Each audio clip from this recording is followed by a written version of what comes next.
Assalamualaikum warahmatullahi wabarakatuh. Perkenalkan, nama saya Mursikun. Saya merupakan mahasiswa PPG Jabatan Gelombang 1 tahun 2024 Universitas Negeri Semarang. Nah, pada kesempatan kali ini kita akan belajar tentang pengembangan kecakapan literasi diri, yang mana pada mata kuliah literasi dasar topik 5 aksi nyata digital storytelling.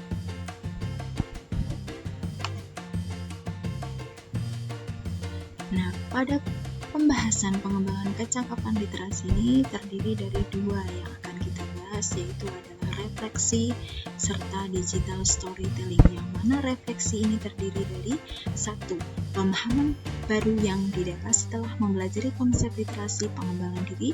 Kemudian yang kedua yaitu adalah manfaat literasi dalam kehidupan, serta yang ketiga yaitu adalah kontribusi dalam membudayakan literasi di lingkungan.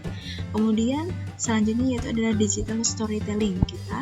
Dalam digital storytelling kita akan membahas tentang satu, pengalaman proses belajar literasi, kemudian yang kedua adalah harapan kontribusi di dunia pembudayaan literasi.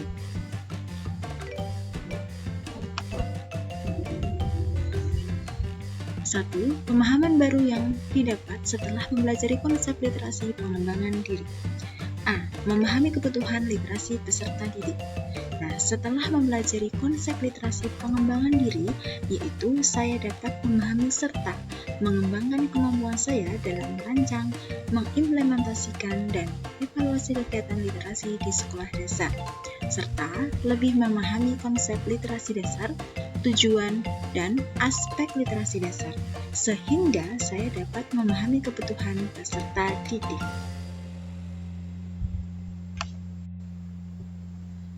Kemudian yaitu yang B, menggunakan strategi literasi.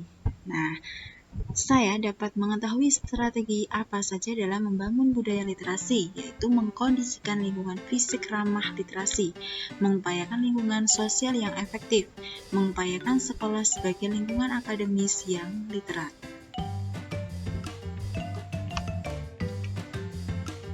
Kemudian yang C, memilih bahan ajar yang sesuai.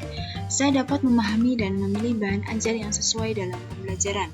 Dalam mempertimbangkan bahan ajar yang sesuai itu, ada 5 faktor yang harus dipertimbangkan, antara lain 1. Karakteristik peserta didik, kemudian yang kedua yaitu adalah bentuk kegiatan pembelajaran, yang ketiga konteks tempat penyelenggaraan pendidikan, kemudian strategi pembelajaran, alat penilaian hasil belajar. Kemudian dalam pemilihan bahan ajar memiliki prinsip relevansi, konsistensi, dan kecukupan. Selanjutnya yang D yaitu adalah memahami konsep 5T plus 1A. Nah, saya dapat memahami konsep 5T plus 1A yaitu dalam proses pembelajaran harus memperhatikan waktu, tugas-tugas yang perlu diajarkan kepada siswa, strategi pembelajaran, ditunjang dalam keterampilan, baru kemudian dimulai hasilnya. 5T plus 1A itu meliputi 1. Time, waktu yang tepat, kapan dan berapa lama. Kemudian pembelajaran literasi diberikan. Kemudian yang kedua yaitu adalah task, tugas apa saja yang sesuai dalam kebutuhan, minat, latar belakang, dan usia peserta didik. Kemudian yang ketiga yaitu adalah teks, pemilihan teks. Yang keempat, teaching strategy, strategi yang digunakan dalam pembelajaran literasi yang efektif. Kemudian yang kelima yaitu adalah talk, pembelajaran keterampilan berbahasa lisan. Kemudian yang keenam yaitu adalah assessment, jenis penilaian yang sesuai dengan kebutuhan, minat, latar belakang, dan usia peserta didik. Dengan memperhatikan keenam aspek di atas, diharapkan pembelajaran dapat efektif dan seimbang. Nah, selanjutnya kita akan membahas tentang manfaat literasi dalam kehidupan. Menurut saya, literasi sangat bermanfaat dalam kehidupan, terutama dalam menjalin komunikasi dengan lingkungan terdekat hingga masyarakat luas. Literasi juga sebagai dasar bagi pengembangan pembelajaran yang efektif dan produktif, yang memungkinkan peserta didik terampil dalam mencari dan mengolah informasi yang dibutuhkan dalam life skill abad 21.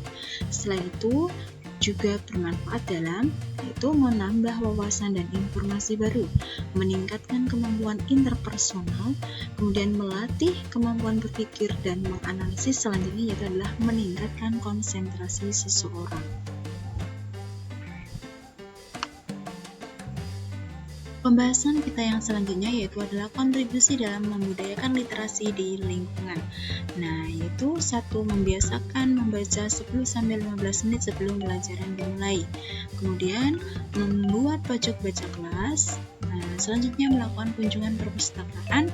Kemudian membaca terbimbing, yaitu guru dapat membantu peserta didik dalam kelompok kecil 4-6 anak dalam kegiatan membaca untuk meningkatkan pemahaman peserta didik. Fasilitas mendukung yaitu seperti buku, ya, kemudian alat tulis dan lain sebagainya.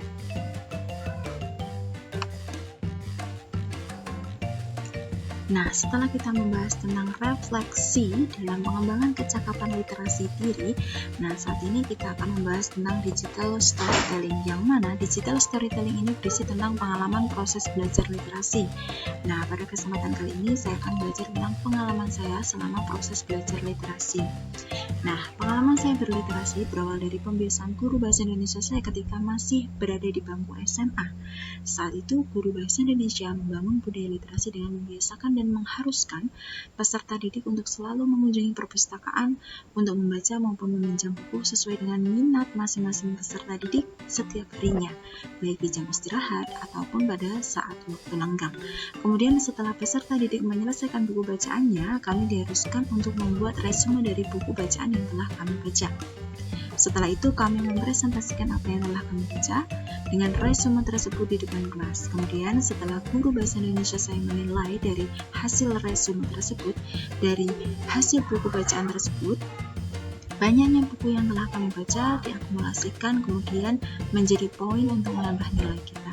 Nah, dari pembiasaan tersebut sangat bermanfaat bagi kami sebagai peserta didik dalam membangun dan mengembangkan budaya literasi baik di sekolah maupun di luar sekolah. Nah, salah satu contoh buku bacaan yang telah saya baca saat itu antara lain yaitu adalah Laskar Pelangi. Ya, Laskar Pelangi, Eden Shore, Ayat-ayat Cinta, yang memang pada saat itu sangat familiar sekali dan masih banyak buku-buku lain yang telah saya baca saat itu. Nah, selain di mata pelajaran bahasa Indonesia tersebut, pada mapel bahasa Inggris saya beserta teman-teman satu kelas diberi tugas oleh guru bahasa Inggris untuk menyusun skrip dalam bentuk bahasa Inggris. Kemudian kami diminta untuk membuat semacam film pendek dengan tema sesuai apa yang kami minati, di mana skrip tersebut memakai bahasa Inggris pada saat itu. Nah, saya beserta teman-teman satu tim pun saling bekerja sama untuk dapat menyelesaikan tugas tersebut hingga akhirnya film itu pun selesai diproduksi. Kemudian film pendek tersebut diputar secara bergantian untuk dinilai oleh guru bahasa Inggris saya. Ini merupakan salah satu pengalaman saya untuk dapat mengembangkan kemampuan literasi saya. Seiring berjalannya waktu, saya terus berusaha mencoba untuk dapat mengembangkan kemampuan literasi saya, yaitu saya mencoba untuk dapat menulis di suatu blog. Saya mencoba untuk membuat blog yang mana berisi pengalaman hidup saya. Walaupun blog tersebut tidak terlalu aktif, tetapi pengalaman ini memberikan saya suatu pengetahuan baru tentang bagaimana cara terus berkarya dan dapat mengembangkan kemampuan literasi saya. Kemudian saya terus berusaha untuk mengembangkan kemampuan literasi saya, yaitu dengan mengikuti kelas menulis pada suatu komunitas menulis yang pada akhirnya saat itu saya beserta tim dapat menelurkan 2 buku antologi yang berjudul Jalan Setapak Menuju Fitrah dan Jalan Tertatih Meraih Mimpi, yang mana kedua buku tersebut terbit pada tahun 2021.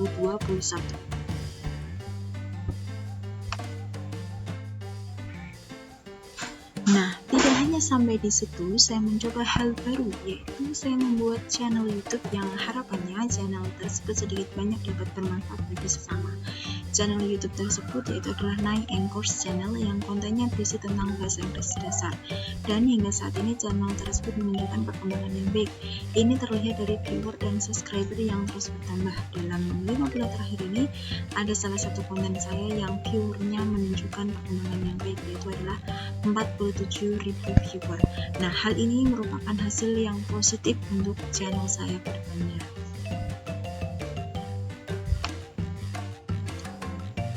Nah, harapan kontribusi di dunia pembudayaan literasi. Nah, harapan saya, jika suatu hari nanti saya berkontribusi di dunia pendidikan, saya sangat berharap melalui peran aktif saya dapat menciptakan gerakan literasi di sekolah tempat saya mengajar. Literasi dapat berkontribusi pada pengembangan imajinasi dan kreativitas sehingga peserta didik dapat mengekspresikan ide mereka dengan cara yang kreatif.